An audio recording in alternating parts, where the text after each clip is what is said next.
you guys. Yeah. The Grammy-nominated thing was like an accident. It doesn't really count.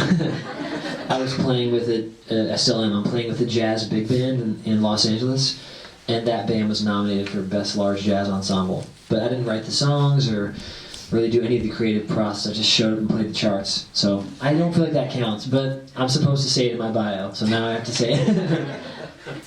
I'm not like Bruno Mars or anything. Awesome. But yeah, I'm gonna play a little music for you, and then we'll talk about a few things. This is pretty improvised.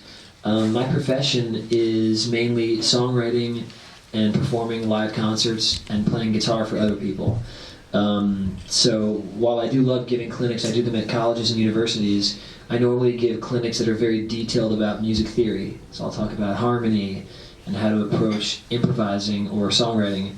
But to give a talk to a sort of wide gamut, it's not my specialty all the time. So I'm going to entertain some questions today to make sure I can address all of your concerns and queries. But my main thing is playing music, so let's do that.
Tell me that I'm not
Can any one of the kids tell me what the name of that song is? What do you think the name of that song is? What's the phrase I said the most in that song? That's right. The song's called Tree. No, I'm kidding. It's called Talk to Me Later. Yeah, you're right. Yeah, so that's a song that I wrote in 2013. I was still learning how to write songs in my own voice. And I mean not just my physical voice, but my emotional voice. Who am I as an artist? Why am I writing songs? That was one of the first songs I wrote. And over the years, my songwriting has become not just more personal, but a little more poetic, or a little less direct. Maybe many people can find themselves in the song. And I've always liked the written word, where it's really so specific that it's become universal. You know, so if you say to someone like, the snow was falling from the sky, meandering left and right until it fell on top of, my red Chevrolet. That's a really specific image, but the feeling it elicits, I think everyone can kind of go, oh yeah, I know what that means. Yeah, right. I feel that. So I like writing songs that are like that these days. And so now it's 2018, and I wrote this next song a couple months ago, and it's actually on an album. Paul convinced me to release an album of live recordings, and so this song's on there. I changed the lyrics though from that recording a little bit, but I want to give you sort of an idea of two different flavors, and then we're going to talk about a lot of stuff, hopefully.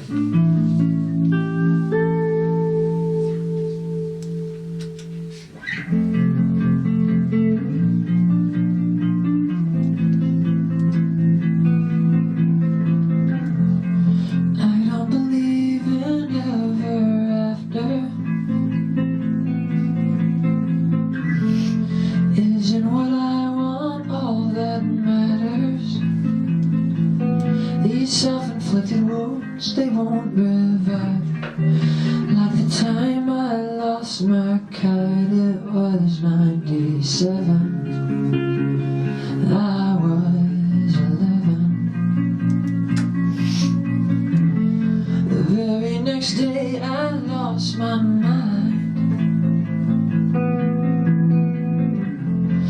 20 years later I can't find it. But I guess I'll never know until I try. But my father never cries, and I'm right there with him. So why do I miss him? Ooh, will I ever measure up?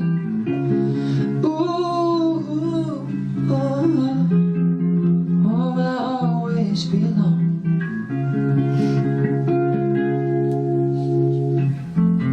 Maybe I've lost my will to reason. Maybe I'm just out of control. But I won't leave it alone, 'cause I despair. Every day I check my hair. Am I receding?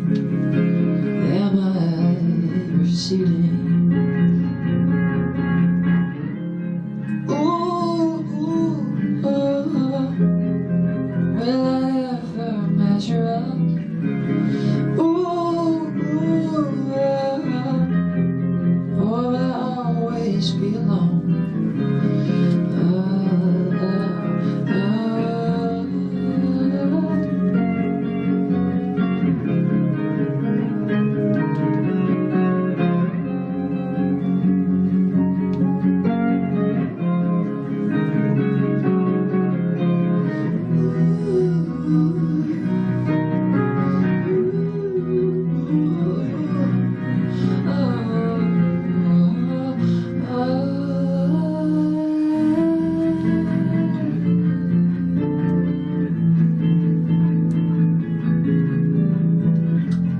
Christmas has never felt the same, 'cause I always find a way to blame me. So I'm burying my own, but I'll survive. And I never felt so alive as when I left you.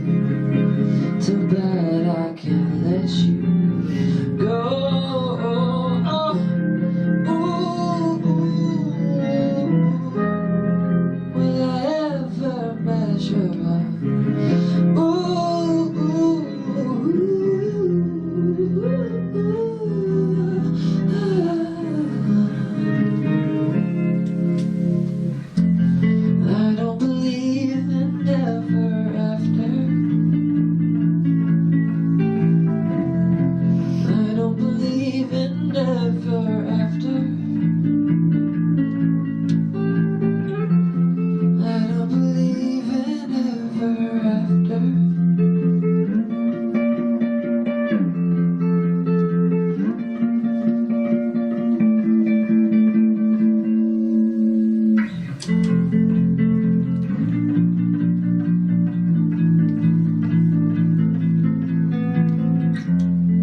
Thank you.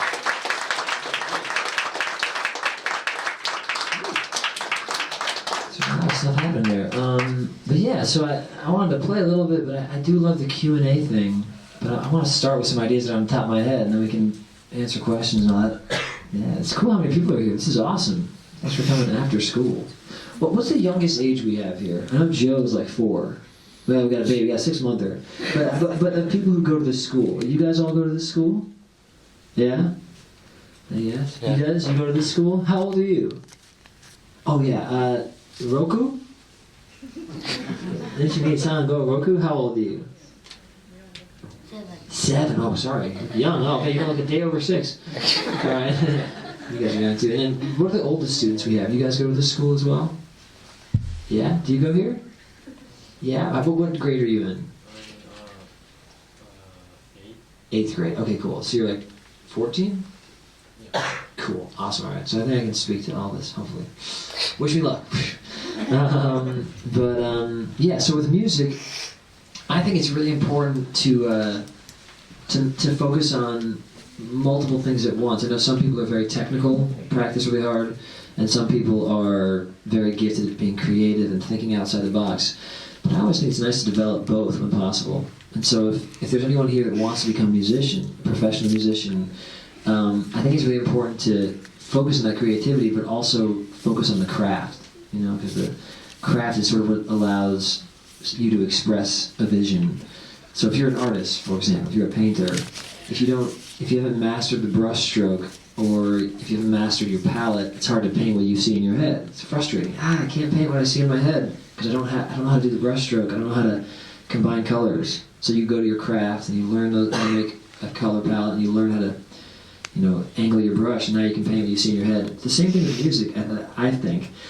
So if I want to be able to improvise, which I think a lot of people want to do when they make music, they want to go on stage and do a guitar solo. That's usually improvised. That's made up on the spot, live. I need to know what chords are happening underneath me, and I need to know what scales I can use over those chords. How many? Are there 10 scales I can use? 13? 20? Which ones can I use? How do I use them? And so when I'm improvising those loops, a lot of craft is going on. So I just want to encourage that. If you're interested in making music, spending that time practicing on the technique, I think is worth it. Then again, I'm realizing there's, in America it seems to be our issue that people don't really want to work hard. I don't know why that is in America. I don't see that out here. I feel like everyone works really hard. So maybe it's more important to encourage the creativity side. How do you develop that? How do you develop an ear, a vision, a voice, And I found that listening to people that I love is probably the easiest way to do that. So if I listen to my favorite jazz album or my favorite rock and roll album, usually I'll get at least 3 to 4 ideas per song. I go, I never thought about it that way. I never thought of saying the words in that order. Or I never thought of having that guitar tone with that bass drum. Interesting. I never thought of using that scale over these chords. And so that's usually how I get inspired. I'll listen to other musicians, or I'll read a book, watch a movie, some sort of art form, and take input. So it's probably important to encourage that too, especially if a lot of your musical studies are about scales, arpeggios. It seems a little dry sometimes. Why even bother? All this is technique. All this is brush stroke. I've already learned 8,000 brush strokes. What else can I learn? The next step would be, find something that inspires you so you can have a reason for making that brush stroke. So I would encourage that too. So for me, being lucky enough to have a career as a performing artist, I think my greatest ally has been developing this two-headed monster. Is there creativity? And if not, then I should develop that. Is there a craft? Do I understand how to perform on my instrument? If not, let me develop that. So I kind of wanted to make that my thesis today. I feel like I'm giving a presentation in class. Yeah. And I'm BSing my way through it. Actually, Zane, interestingly enough, you answered one question perfectly that someone had. Yeah, really? They said, I just started studying music theory, and when lessons start to get really tough, they get really upset or depressed. And how do you look beyond that? Right, that's great. Let's go more specific then. Is it okay if I know who that is? Yeah, cool, awesome. So which instrument are you studying? I'm actually studying piano, and also I'm studying EDM production. Okay, cool, awesome. So the cool thing is, I don't know if anyone here knows about this guy Neil deGrasse Tyson. Anyone know who he is? He's an astrophysics educator. But yeah, so he talks about the universe, the cosmos, these huge ideas, but he's so good at explaining them. It makes sense. So one thing, this music theory thing, part of the reason I asked him which instrument is not because it matters. It doesn't change the music theory, but it's because maybe I can communicate with him a little more specifically. But just for those who are learning, curious, all music theory is it's the language of music. So you know how if you want to fly to the moon, you have to use math, right? Math and physics, and that can make you fly to the moon. You have to understand how to get it over air currents, out of the atmosphere.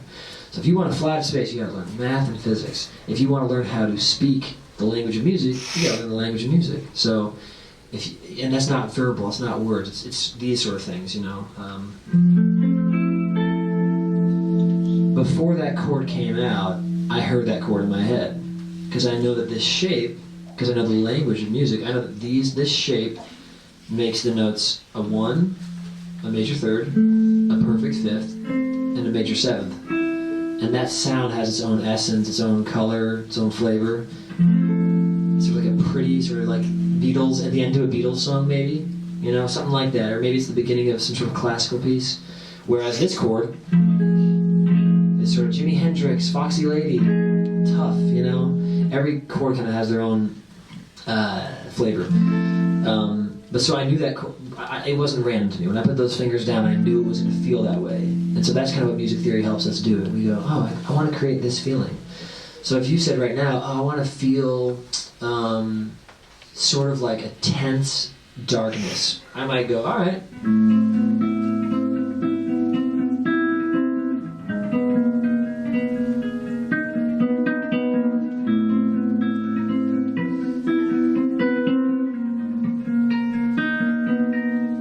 Tense and dark. I'm using chromaticism, which means I'm moving a half step away from a note. I'm playing chords that don't ever happen in any key. Those two chords don't happen in any key. So the only way I can play those two chords means I have to jump away from my key, which means I'm going away from home, which means it feels unsettling. So all these little techniques, these are part of the craft of it. So I would encourage you specifically, or anyone else who wants to study music theory, when you feel like your teacher is going really into just the craft, the technique of theory, and it's all about the scale and the mode, and there's no relationship to the creativity or to the feeling, I'd say do your own homework when the teacher leaves and say, all right, well, they're only talking about the math side, the language side, but I want to understand how to combine these letters and phrases inside the language to make something powerful. So for me, what I would do is a teacher would teach me the Dorian mode. I don't know if you've gotten to that yet. The Dorian mode? Okay. So if you're in a major key, there are 7 notes. And there are only 12 notes in Western music. There's these. So 1, 2, 3, 4, 5, 6, 7, 8, 9, 10, 11, 12. And then we go back to the same note, just up an octave. So if you take 7 notes of those 12, that's our entire spectrum of Western music, only those 12 letters. If you take 7 of them and combine them this way, you get a major scale. I'm not going to give a whole nerdy thing on diatonic harmony, but the point is, you start at the 2nd scale degree, you get this mode called the Dorian mode. Alright, cool, so it sounds like this. The most white band ever plays this scale exclusively, Grateful Dead. The Grateful Dead is all about the Dorian mode. It's very much like hippies with dreadlocks that are white in America that smell like lavender. So it's like this chord, it's like, yeah, oh my gosh, and then I go, actually I'll do this here. I'll loop this so you can really hear this, so it's that chord, and then they'll just go, it's very, you already see all the people who haven't showered in a week dancing.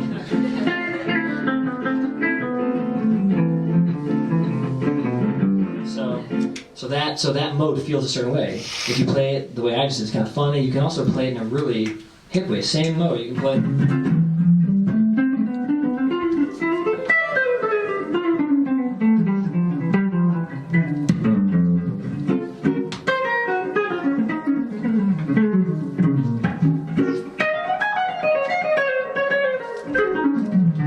That was actually the same mode. A few extra notes, but I played it differently. So So going away from class, you know, when they teach you that mode, you go, oh, well, how can I make this mode feel this way, this way? Okay, I'll listen to some records and I'll find that mode and I'll hear the sound and I'll, you know, modify it. So I think that's a really important way to get out of the theory thing when it gets too boring. It gets really boring.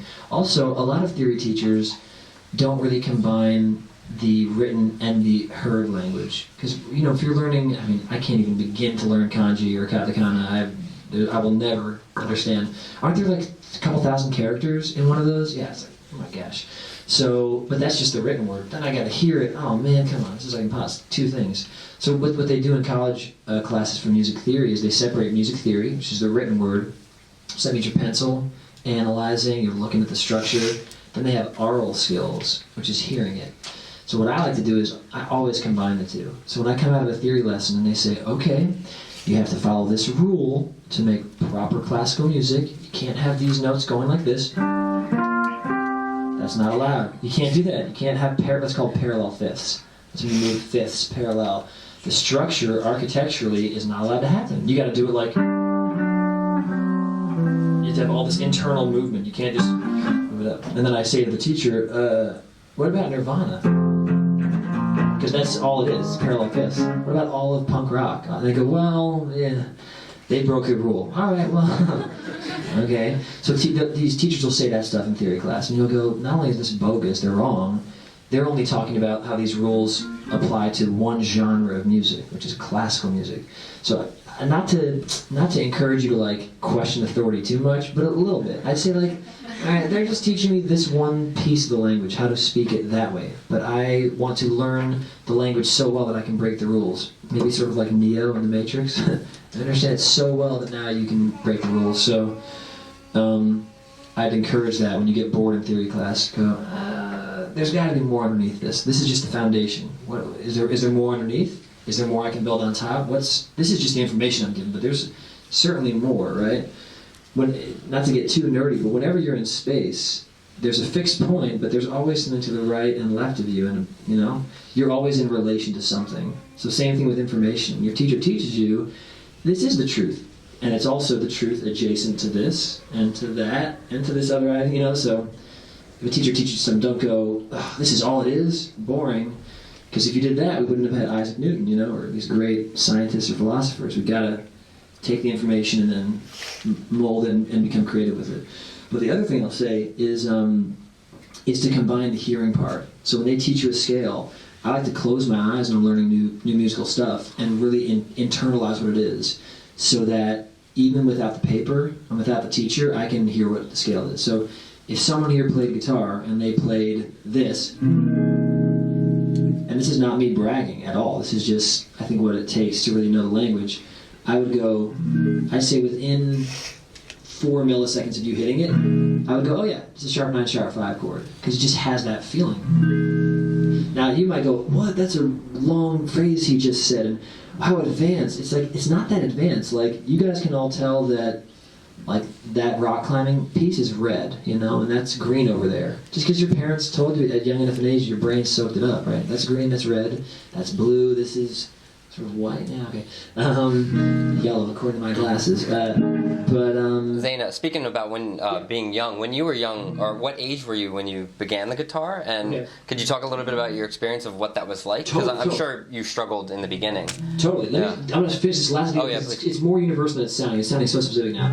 But I guess the point is, when you have a chord, that's a flat 9, flat 5, they have essences, and that's what I think transition you from boring theory work to like, wow, now I can create and I can make so many sounds and I can be a true composer now. I can have a director come up to me and say, hey, we want to write a scene that's really kind of happy, and then you'll go, that's about as happy as it gets, because you know how the language works. So that's the end of that. Sorry, so about age when I started? Yes. So I started playing music poorly, really poorly, when I was 7. I played piano. I was less than mediocre. I would mimic my teacher's hands. I'd just follow them. Oh, I see how that. Okay, and then she'd go, "Why aren't you reading the music?" I'm like, "Oh yeah, no, I can't. I don't want to." And I'm also terrible at it.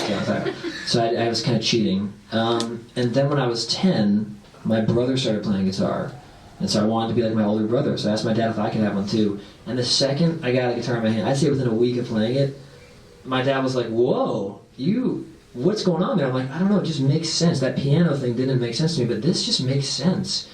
And he was like, "Really? Most people think guitar, like theory and language, it's harder." I'm like, "No, it's just, I don't know, it makes sense." And then 5 or 6 years later, it really made sense.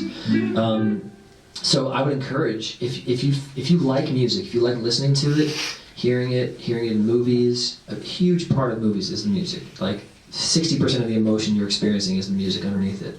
So if you like those things, but you haven't found a way to play music yet, it's probably not because music's bad or hard. It might just be the wrong instrument. So if you're like, oh, maybe the flute isn't for me, but maybe the trumpet is. Or maybe a wind instrument's not, but a stringed instrument is. So if you love music, just keep playing around, having fun, finding what works for you. For me, it was the guitar. And then I took it more seriously from age 10. I'd say by 12 I was playing jazz and started reading music on sheet music, all that stuff. It's a good question. It's not too late. Also, Charlie Parker, who's considered one of the greatest alto sax players of all time, started playing saxophone when he was 19. So it's never too late to start this stuff. Yeah. Any other specific questions over there? Well, before you talked about inspiration, where if you feel like you're getting bogged down too much in the theory, find something that inspires you, or the reason why you chose to study music in the first place. So this specific question for you is about which guitarist has inspired you the most? Yeah, I love that question because it's so easy for me. There's a guy named Wes Montgomery. Probably few of the kids here know who he is. He only was alive until like 1960-something. But he's widely considered the greatest jazz guitar player of all time. Now to this day, I don't listen to him that much anymore. I mean, he's just so inside my head. But yeah, if I could get coffee with like a deceased musician, it would be him. Just because his brain, the way it worked, you hear him speak, and it doesn't seem like he has that intensive vocabulary. Or it's just amazing to me for someone who probably didn't have access to the same sort of education all of us do, was able to decipher the truths of the musical universe so incredibly. Because he'll even explain to a band like, yeah, you're gonna go like, yeah, exactly, that chord, yeah. Like he won't say the chord changes, and yet he'll play over it like insanely. So he understood it at a core level, and his feel and touch and everything. He was actually famous. This is for more of the kids here. He was famous for playing without a pick. So we call these in America a pick. In Europe, they call it a plectrum, but it's basically, allows you to have precision. Now, classical people play with their fingernails. That's why I keep mine long, so you can. But Wes played with his thumb only, so he only played with this part of his thumb, like this. And so that allowed him to do this sort of thing. He basically invented this style of playing. He played octaves, so instead of playing one note at a time, he played 2 notes at a time. The same note, but just up an octave. So instead of this, he'd go like that. So he'd do a solo like this.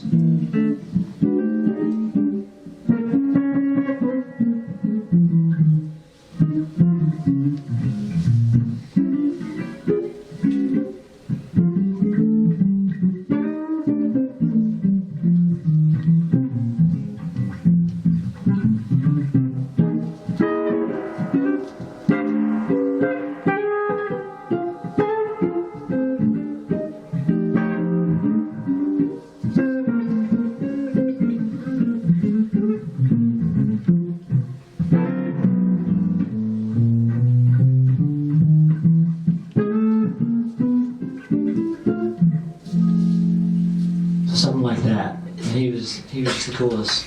That wasn't it. I was just impersonating him. Mediocre.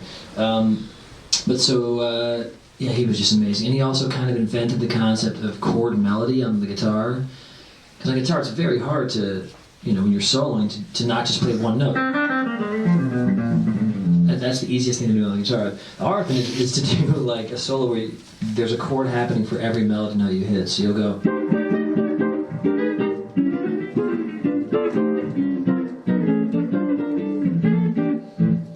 That takes a lot of practice. Like, your mind's thinking of 13 things at once. Tone, touch, notes, chords underneath, harmony, all of it. But yeah, so he's amazing. But yeah, I love other guitar players. I love Radiohead, that band. Johnny Greenwood, the guitar player from that, is a big inspiration to me. I love Jimmy Page from Led Zeppelin. I love a guy named Django Reinhardt. He played a very specific style of jazz back in the 20s and 30s called hot jazz or gypsy jazz. Sounds like this kind of.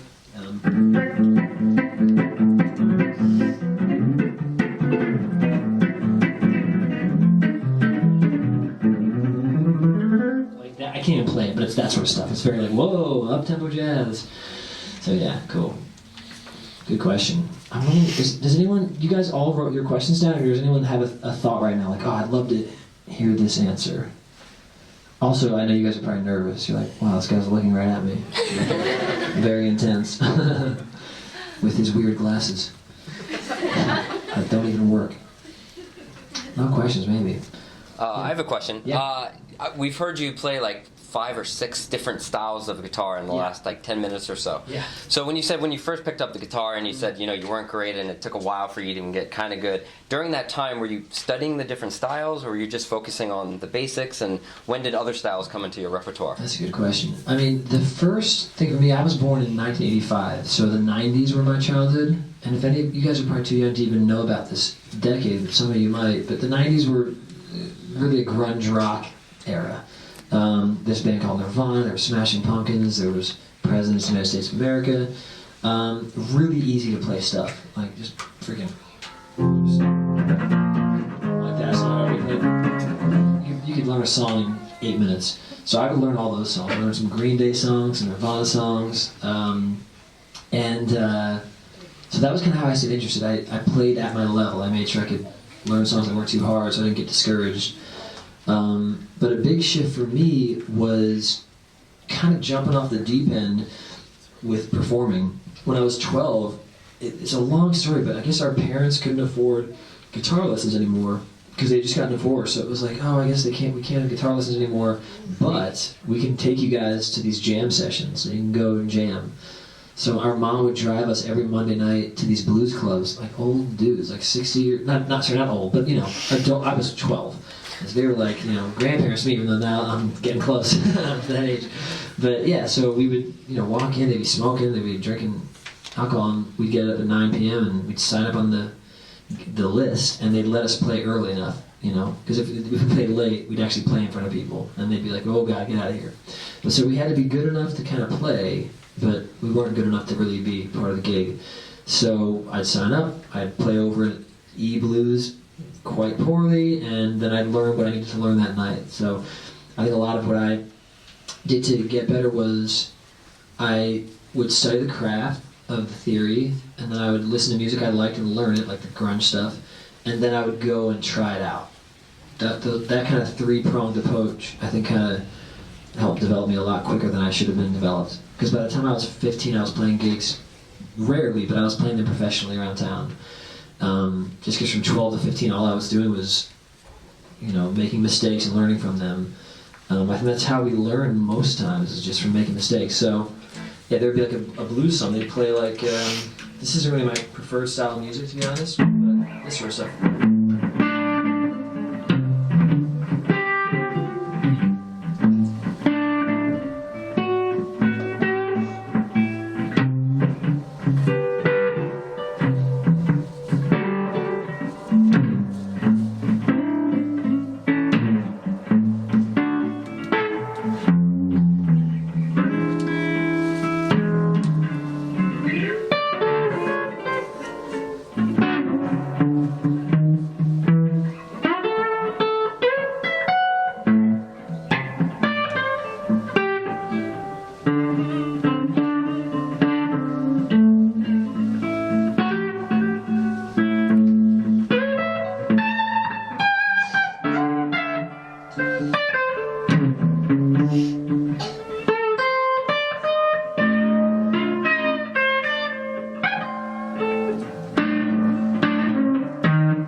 Something in that genre, you know? Yeah, thank you. So, yeah, I mean, that was kind of the beginning. But this is, I think, I want to really answer your question, because I think it'll be good to hear. I don't really think the different genres of music are as different as most of us think they are. Like there's reggae, you know. Little darling, stay up. Little darling, stay up. That's kind of a reggae type thing. Then you have ska, which is sort of like up-tempo reggae.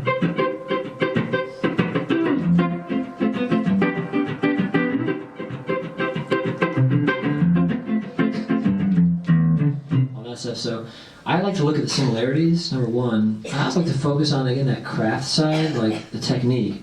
Because I'll listen to my right hand, I'll listen really closely to my pick angle, to my tone. Is it dark or is it bright? Is it kind of in the middle? Could I make it brighter? Could I make it darker here? Can I play with my thumb? So all these nuances I'll notice, and then when I'm learning a new style of music for a gig or for an artist or for just my own fun, my own enjoyment, I will, I'll really focus on those nuances. I think that's kind of something I think that's what separates someone who is really making music to communicate versus someone who's making music to impress. If we're making music to kind of like, all that stuff, that's cool. That is fun, and it is an important part sometimes. But usually the people that are really keenly aware of the difference between this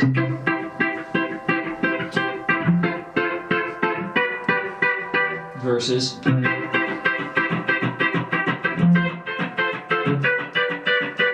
played the same notes in my left hand, but this one was my fingers, and this was my pick. And because the pick was there, I was also hitting this rake on the offbeats that maybe you didn't notice. Listen again, you'll hear this, and then you'll hear that.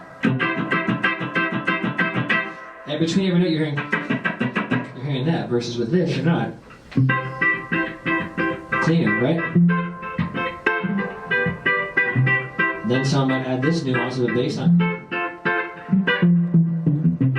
That little nuance of the bass note's funnier and cuter. And so all these nuances, when I'm learning new styles, I want to really hone in on what makes it that style. And then what's fun is when you're improvising, if you know the theory, the craft, and if you know this sort of nuance stuff, then you can make a joke, a musical joke with the band you're playing with. They're all playing reggae.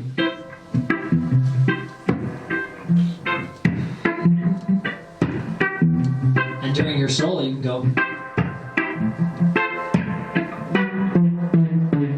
which is kind of a ska-ism, and they'll be like, oh, he did a ska thing, but we're in reggae, oh, he knows what's up, and now they're friends with you, and it's a way of communicating. I think at the end of the day, that's what music, any art form, or really any science probably, is about connecting and communicating and all that stuff. So if you're making music and you're bored in class, or if you're like, what is going on, why am I even doing this, try to find some angle that allows you to communicate with people more, and I think you'll be happy by the end of the thought experiment. So yeah, let's do. I wonder if I should play some more, maybe, because we're talking. Maybe I'll do a guitar piece, because we're talking so much about the craft. It might be nice to kind of do that real fast.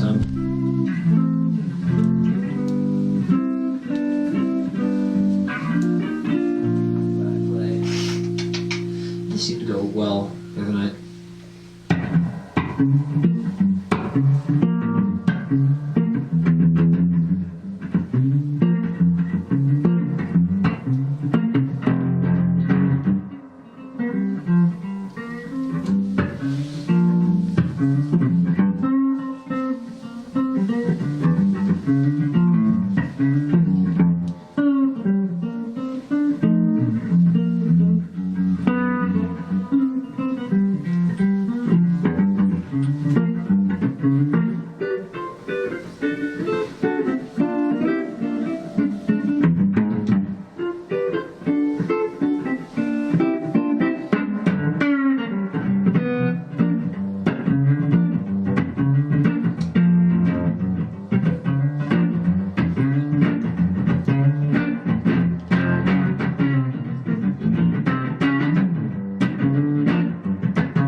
One thing that's fun to talk really quickly about in that song is, that's an original piece, is not only does the craft of music involve letters, like it does in English or Japanese, if letters and you combine them in artistic ways, it also involves being heard in time, so there's rhythm to it. And there's a section in that song that, instead of being in 4/4, which is our normal meter, it's in 7/4. So we're used to hearing songs that are in 4/4. 4/4 just means that there are 4 beats per measure.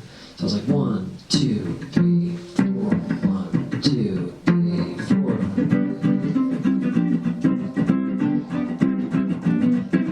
1, 2, 3, 4, 1, 2, 3, 4. Right? But there's a piece in that song that's in 7, so it goes 1, 2, or 1, 2, 3, 4, 5, 6, 7, 1, 2, 3, 4, 5, 6, 7, 1, 2, 3, 4, 5, 6, 7. Let's listen to it.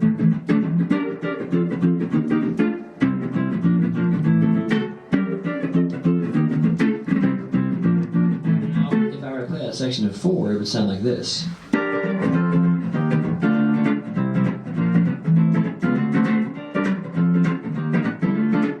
just keeps rolling. But at 7, there's this beat of this shorter beat. So sometimes you can take rhythm as well, and that can make your song feel like you're sort of out of reality for a moment if you need to. Yeah, that's how that works. Nice. This guy's got a nice jacket here like that. Cool. Got a quick question for you. So we noticed you have a lot of pedals on the floor in front of you, colorful array. I think a lot of people, when they think of the guitar, they think of the thing that you're holding right now.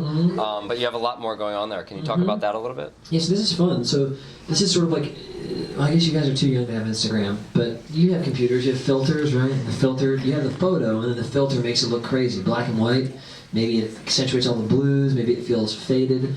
These guitar pedals take whatever your source is. For me, that's the guitar, like that. And then it changes the sound of them. So one of them delays the sound. So I hit a note, and it's just one note, you know, one chord. But if I put this pedal on, now that note happens a few more times. See that, right? So who uses this sound the most? Probably Edge from U2. He's probably the most known for it. So like, you know, let's see. this tempo right. Cool, so he'll go like this. You know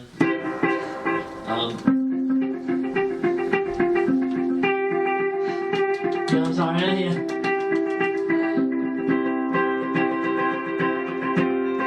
Like, I wanna run, whatever it is, I wanna have. So that's a very specific U2 sound, because I'm adding delay, I'm playing a different rhythm than the pedals saying, and that creates that sort of cool sound. So that's delay. There's a vibrato pedal on this board, which takes a sound, and you know when a singer is singing opera and they go, ah, and that's like a jazz vibrato, or an opera singer will go, ah, you know, what's happening is the notes, that's happening very fast. So, ah, and it sounds, oh, that's vibrato. Or on the guitar, it sounds like this. That's vibrato. So this pedal does vibrato, even if you don't play it. I don't have to even do that, watch. Oh, let's do this. It's going up and down, right? So I can use that pedal like this. Now, why would I put this pedal on? Well, for me, I grew up in the 90s, really. We used to rent VHS tapes from the library, and the VHS was worn, the tape was sort of warble. So this reminds me of a distinct era in my childhood. So I can play a song and go,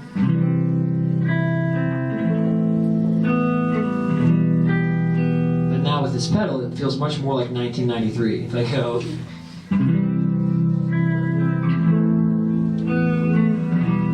now that's too much of the effect for me, so I'll turn it down maybe. I'll go like that, like that. Now it's really subtle.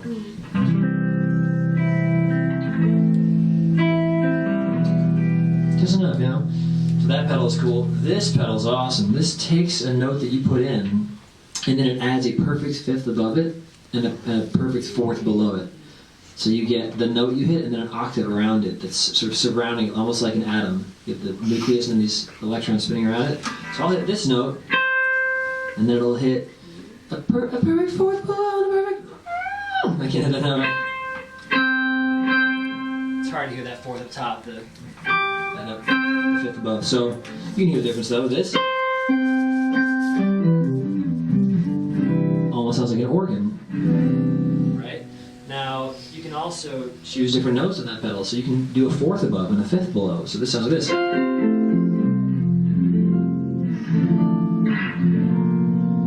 So all I'm playing right now is this, but it sounds like this. So all these pedals would create different sounds, different feelings. And this is where I think the craft, you know, to people like this man over here who's doing music theory, or anyone else who has an artistic endeavor, when you get the craft down, then you can start to explore on top of that. You can explore without the craft, but it would be like going to the forest without a compass. You might make it out alive, you might not. But if you know how to read a compass and you go into the forest, you can be assured, unless you hit a bear along the way, you're going to be fine. If you know the craft, then you start adding these tools. I know people that love this pedal, this pitchfork pedal. I'd say 85 to 95% of the guys I know that love it haven't really spent much time with theory, right? So they're always constantly surprised when they hit a note. They'll hit a note and go, whoa! Whereas for me, I've practiced with this pedal and I love music theory, so I know this is going to make a kind of minor 9 vibe. I can hear that note. I know that I can't do this. I can't hit a dominant 7 chord because it's going to give me so many weird notes. It's like, oh god. I mean, unless I wanted that feeling. But so, yeah, it's really important. One last pedal I'll show you that's really cool is this can hold a note forever. So if I hit this note, this chord, it just keeps holding. Then I can go. Holds that forever.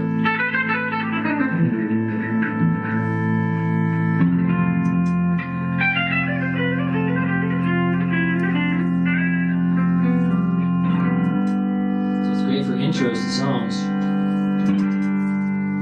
And then I start my song. You know, so all these pedals do different things, and the kids like this one the most. It's so intense that I know Joe was pressing this one a lot, but it's just like a big organ sound. But yeah, so that's to answer their question. They all do different things. There are tens of thousands of pedals in the world. It's like Pokemon. You gotta find the one that you want to use. I played Pokemon, so I speak from experience. I played it the year it came out. Back when I was a kid. I'm old and grumpy. No, I'm not. Yeah. Another question for you. So you've talked a lot about communicating and communicating through music, and we're listening to you today as a solo artist, but you've played so much throughout your career with bands and other people. Totally, yeah. Can you talk a little bit about just the difference between a solo artist and playing in a band? Totally. The cool thing about playing as a solo artist is everyone's looking at you and you get all the attention. Yay! It's better when in life when you're the focus of attention. I'm joking. It's not true. Being part of a team is much more fulfilling. But no, it's the difference is there's a little more pressure when you're a solo artist because you might do a lot of gigs by yourself with just a guitar or piano or whatever your instrument is, and so you have to do your own merch and you have to drive yourself there and all those things when you're starting out. So that part's tough, but you do get the satisfaction of knowing that you get the creative say. And if you have a very strong creative vision, if that's part of who you are, it doesn't make you better or worse. But if that's kind of your thing, then it's nice to be a solo artist. But playing with other people, it's what I love about it. Is I've learned so many different genres that I wouldn't have learned. Because I just said yes to a gig. If someone called me and said, it's a gospel gig, can you do it? I'd say, well, it's Thursday, I'm free on Saturday, sure. And then I learn a new style of music. So I always like saying yes to new gigs, unless it's just too busy and too crazy and hectic. But yeah, there was a period of like 10 years where every gig I took, the next gig, I needed to know what I learned from that last gig. It kept happening. So I like playing with other people. Co-writing is sometimes a little hard for me because I'm very specific about a lot of the aspects of the language of music, and I like things that aren't necessarily popular sometimes harmonically. Because if I wrote this idea, I would totally write a song with that idea I said before, the dark one. I can totally see myself writing that song, and I can see the producer saying, "What are you? No, just make it. Just do that."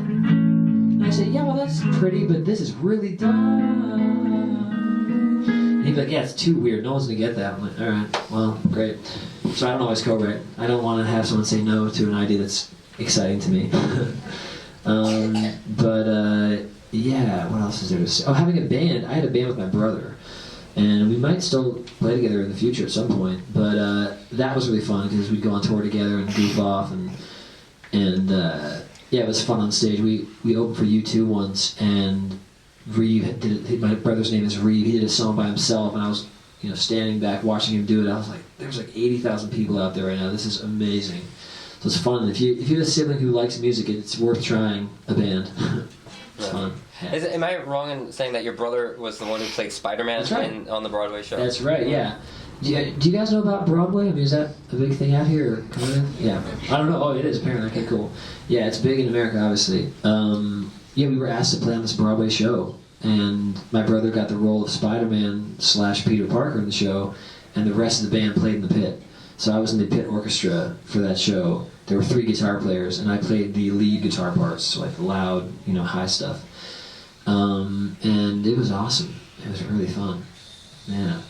I enjoyed that. Yeah? So this is in relation to what you just shared with us. A few years ago, I first heard of Carney through American Idol. Oh, right. Your brother was on stage, in uniform and he performed with Bono. Yes. And that's when I instantly Googled you guys. That's awesome. I was telling my dad, I really liked them, but I didn't know that you'd be coming to Japan. So today it's an honor to be here. Thank you. It's amazing, and so thank you. But My pleasure. I was just wanted to ask you, were you on that stage of American Idol playing the guitar? That one I was not. That was just Bono and Edge and Reeve, and I made a track maybe that they were playing along to. But it was that song. It was, and you said rise above. I think it was that song, right? Yeah. What is it? Open your eyes, and you said rise above. I can. Right. How long will it take? Something like that. Yeah. Yeah, that was cool. Yeah, Reeve had to fly to LA on I think it was a Sunday night, film it on Monday on our off day, and then fly back to perform on Tuesday. It was crazy. But yeah, in fact, that song is, speaking to the theory gentleman over here, that song is a great example of how you can actually throw in some musical theory language stuff. Whether you know the language or not, you can dip into it. Just like how probably no one in this room knows the exact formula for gravity, that Newton discovered, and yet you guys play Cash all the time. So you know how to use gravity. It's just that you don't know the formula for it, but you know how to throw a ball so it hits someone in their glove. Same thing with music. So Bono wrote that song. He does not. If I said to him, "Hey, play a C minor 9 chord," he'd be like, "I have no idea what you're talking about." But he wrote a melody that involved a minor 9, so you can hear the tension. He goes, and you said, "Rise above, open your eyes." Where's the chord? Oh yeah, cool. So and you said, "Rise above, open your eyes to love." Whenever someone hears that melody, it feels sort of like sweet and juicy and also like a little weird. And it's because the chord is this. Boom, boom, boom, boom, boom. Those are the 3 notes. C, E flat, G. But he sings a D over it. So he sings C, D, he sings that note while this note's happening. So it sounds like this. It's like tense, but it's still from the key. So, and you said, "Rise up, open your eyes to love." It's very tender and juicy and sweet. So there are ways to use these theory tricks without it being too dense. It doesn't have to be cheesy, intense, crazy. It can just be a little awareness. Oh, that note works over this chord, but it's not in this chord. So people are going to think this song sounds cool, but they're going to be on board with it because it's not that weird. So this is the craft stuff that I think is helpful to know. Yeah. Nice. So earlier you mentioned you know a lot of guys that may not know not how to read music, but they may not be completely aware of what they're playing or how they're playing it. But you are aware. I try to be. Do you think studying all of that early on helped advance your career? Oh yeah, I would say if you're trying to be a hired gun, like if you want to get paid to play music, you kind of have 2 options. You can be a star, who has a record deal, and you're a producer, and you just, you write songs and all that stuff, or you can be hired by those stars, whether it's to write songs for a movie, or write songs for a TV show, or play guitar in Katy Perry's band, or whatever it is, When you're on that side of it, where you're hired by people, the more craft you know, the more likely you are to get a job. It's sort of like if you were a plumber, but if you only knew how to fix toilets, and they said, "Well, my pipes are burst," you say, I can't do that job. I can only fix the toilet. All right, well, what about my sink? I don't know how to do that either. I can only fix the toilet. If you're like that with music, I don't know how to read music. I don't know how to explain the language. I don't know how to improvise. But I can sing really well. Well, there are only like 3 gigs where they need that for you. Because the stars are already doing that. They don't need you. Maybe 3 or 4 gigs need you for that. But if you can read music, if you can play multiple instruments, if you can improvise, if you have a command of your tone, you know how to fit into a band, if you have all these things, the more assets you have, the more likely you are to get hired. So for me, I haven't prided myself on it because I still have so much room for improvement. But one thing that I do that a lot of guitar players don't do is I read music. So if you can put music in front of me right now, I can read it, sight read it. Generally, within 5 or 10 minutes of looking over it, I can sight read it, unless it's a really challenging piece. That's maybe 2% of guitar players can do that, electric guitar players. They can read lead sheets with C minor 7, F7, but once it says like this sort of stuff, I'll show you right now. So I'll pull this up. Lead sheets. Okay, so most people can read this sort of thing, and this is important, but it's not really where, that's fine. That's just called a lead sheet. So it's just like scratches. All those lines in the middle mean is play whatever guitar rhythm you want, and just play those chords. That's all that means, And that's fine. That's a good way to read. But what I like to read is this sort of stuff. And this is just, I was just making up random melodies. So yeah, being able to read that as a guitar player, if you're a guitarist and you can read that, there aren't that many gigs that necessitate this sort of reading, but the ones that do necessitate it, so you can't have those gigs. So for me, playing on Broadway with Spider-Man, I couldn't have gotten that gig if I didn't sight read. In fact, I auditioned. They did not want to hire our band because they already had professional Broadway musicians lined up. And then my brother got the role of the star, and the director said, "I want the whole band in the show." Bono and Edge said, "Yeah, we want the band in the show. It's much more legit. Now it's a real rock band on this show, not some Broadway men who are incredible but aren't really playing rock and roll for a career." And so they said, "Well, if you're going to be in the show, you got to sight read. So sight read for us." And they figured we were not going to be able to, but we all studied, we all knew jazz, we all read. So the first piece of paper they put down in front of us, we sight read it, and they went, "Oh, you can read those notes on the staff? Yeah, we can do that." Okay.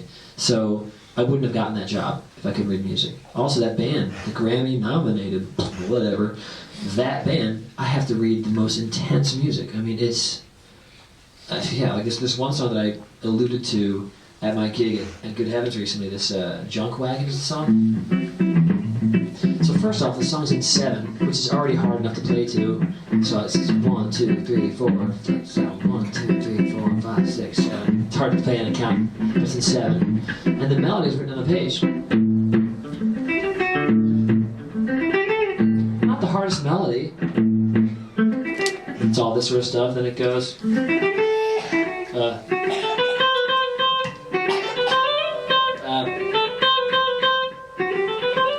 Something like that. I forget. There's a whole bit. It changes meters every couple bars. It goes into this thing in 5, 4, 5, 8. So anyway, there's a lot of challenging stuff. I would never have gotten into that band, and then I wouldn't be able to say Grammy nominated or whatever. So yeah, reading music is important for me. 2 of my favorite gigs that I've had in my life have been from reading music. So I'm glad I developed that. Playing with John Mayer, he needed a band that improvised, that wasn't just playing rhythm chords the whole time. If the song was C major to A minor to F major,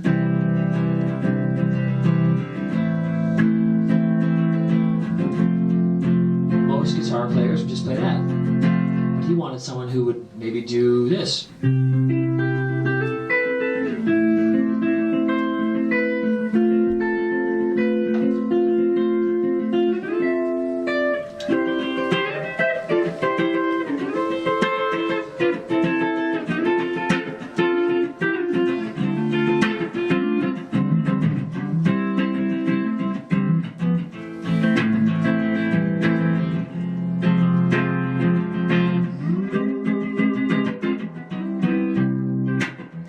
Messing around with the harmony, I'm changing my picking pattern, all this stuff.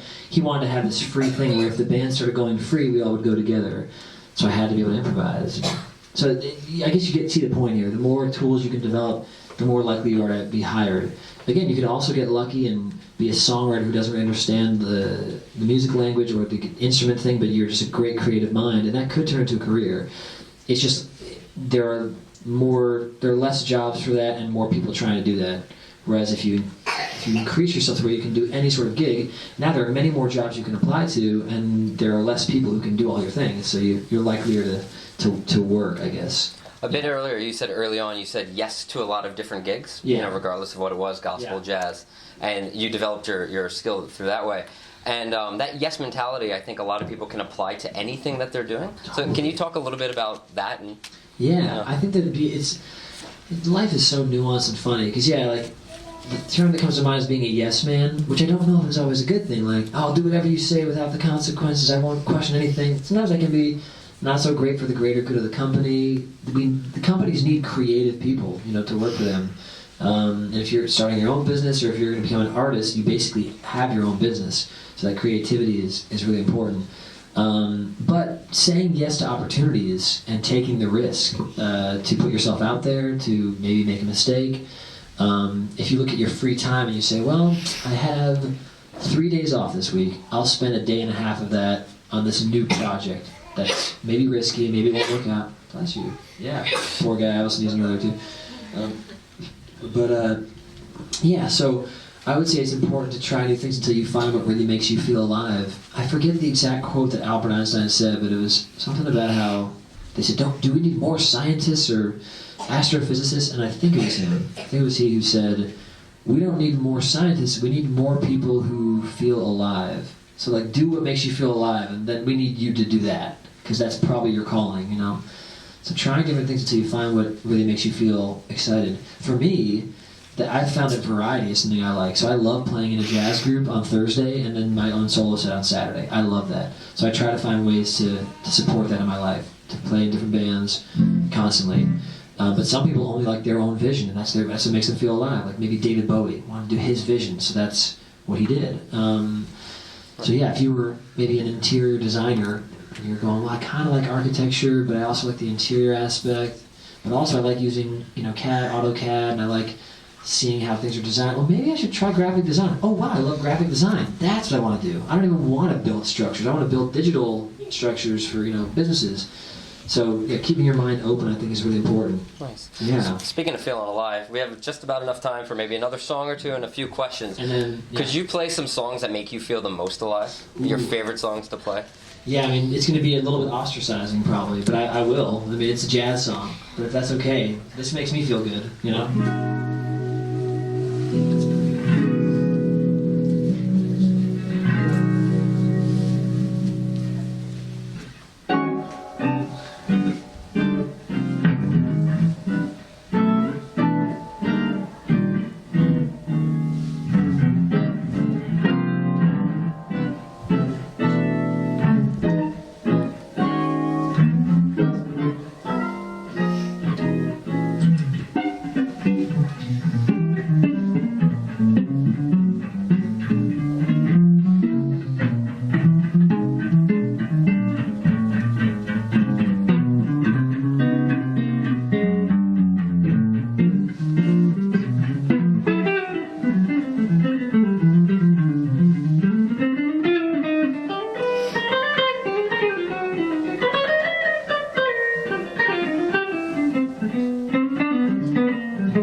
Thank you.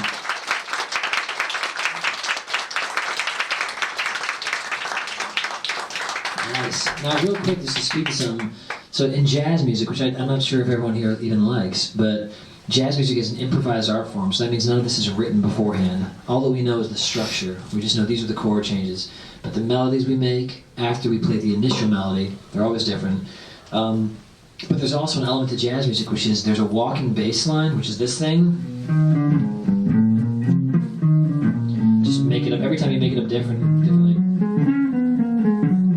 Then you have a thing called comping, and comping is where you accompany. But you take off the A, take off the E, it's just comp. So accompanying. just comping. So comping is when you accompany the soloist and you just basically play chords to hint at the flavor of what's happening underneath. It might be like if you were cooking a dish and you just threw a little sugar in. Once you taste the sugar, you'd say, oh, this is probably dessert. Even though you don't have the dessert made yet, you just have a little sugar, you'd say, this is probably served at the end of the meal. When I play these chords and I comp, the soloist knows where we are. Oh, we're at this part of the song. Oh, we're at that part of the song. So when I created this loop right now, I did the bass line first, and then I added the comping. And I could have done both at the same time, like this. Sorry, let me turn this up.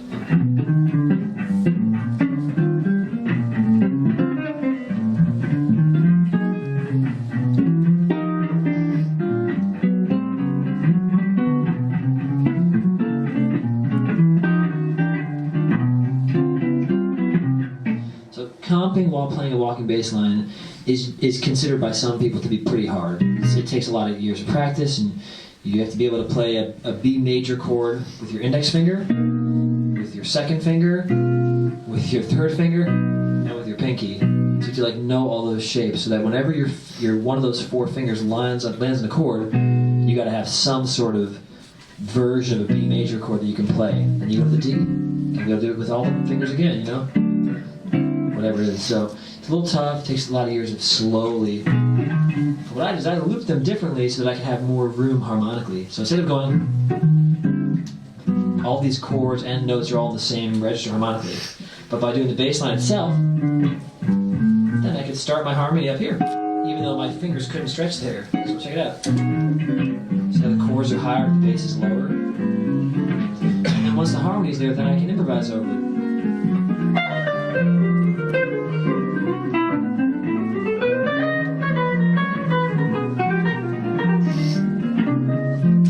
Just a little side lesson on jazz. That's how jazz kind of works.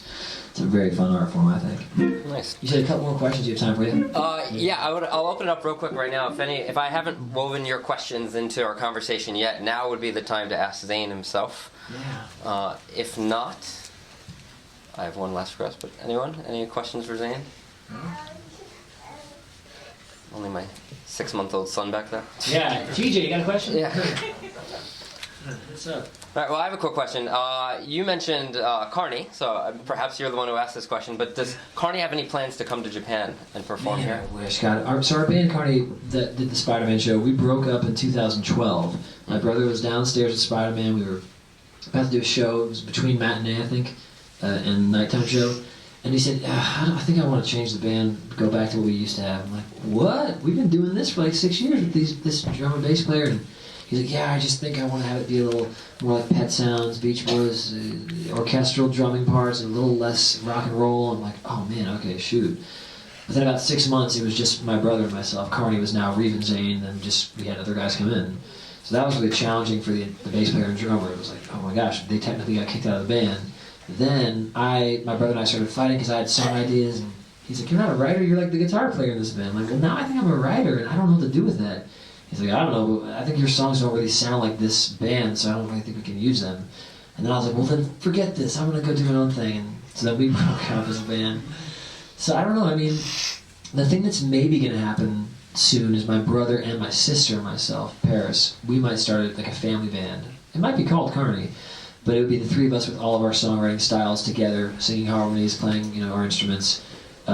Everyone in the band has their own sort of virtuosic tilt on their own instrument. Reeve's just a virtuoso singer. Paris is as well, singer, virtuoso, but also an incredible lyricist and songwriter. And I do the guitar thing, so that could be a fun sort of element, all these things happening at once. But I think right now the Japan thing is mainly going to be me for maybe the next year or so. I'll probably come back every 8 months to a year and keep playing and hopefully doing more of these. And then we'll start playing, maybe big enough places where it's like, all right, cool, let's bring a whole band. But for right now, it's really sort of more cost-effective to just have one person come out. But we've already been talking about that. I mean, I'd love to have that happen. That'd be awesome. Yeah. Nice. Every 8 months or so you like Japan? I love Japan. I mean, this is my 4th time coming to Japan. First time was when I was 18 as a jazz guitar player. There was a band called the Monterey All-Star Big Band, and they're based in America. And what you do is you go to this festival with your high school big band, and if you're one of the top players, you audition for the Monterey All-Star Big Band. It's technically a national competition. If you get in, then you travel to some distant land and play a show. So for my year, I got in, I was the guitar player, and we played the Now Jazz Festival, NAMAO. That was in 2003.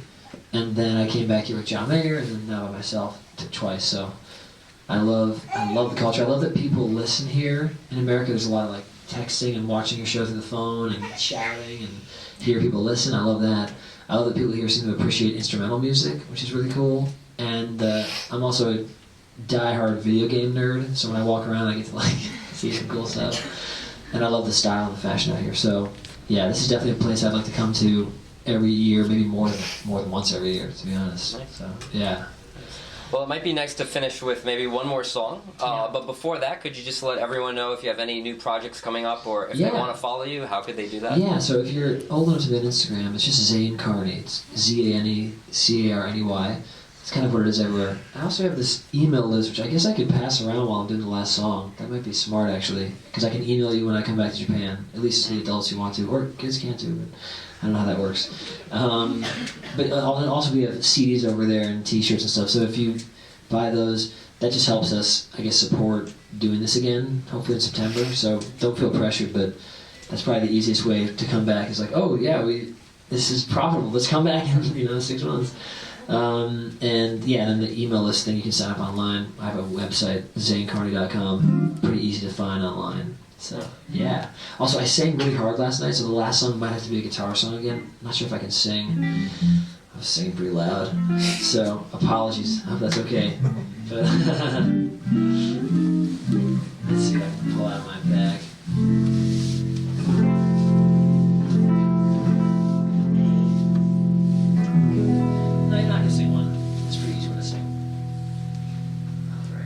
This is the first song I ever wrote, so this will give you an idea of how it works, the process. Alright, oops. I have a capo somewhere in here. Anyone need any gum? Oh, that's a slide. We should have talked about that, actually. This is why you don't wear skinny jeans. Come on, buddy. There we go. Cool.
My heart and soul the fashion just for you. Unless this was a dream I had, 'cause dying is all I